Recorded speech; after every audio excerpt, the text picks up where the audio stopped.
আজকের ভিডিওটা অন্যান্য সব দিনের ভিডিওর থেকে আলাদা।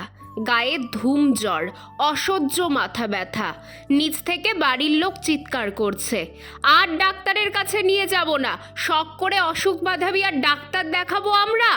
আর বলো না, সেদিন যে ডাক্তারের কাছ থেকে আসার সময় মা গোলাপ গাছটা কিনে দিল, এতদিন হয়ে গেল এই শরীর খারাপের চক্করে এখনও গাছটা লাগানো হয়নি। তাই সকালবেলায় জেদ করেই শরীর খারাপ নিয়েই ছাদে চলে এসেছি গাছটা লাগাবো বলে, কিন্তু এসে দেখি মাটি রেডি নেই। না, টেনশনের কোনো ব্যাপার নেই। ভগবান আমার জীবনে আমার এই ছোট ভাইকে পাঠিয়েছে, যে আমার সব সমস্যার সমাধান করে।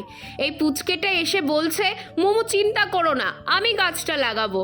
এইটুকু বাচ্চার যে এত উৎসাহ কোথা থেকে আসে আমি জানি না। তারপর দুজন মিলে মাটি তৈরি করে গোলাপ গাছটা সুন্দর করে বসিয়ে দিলাম।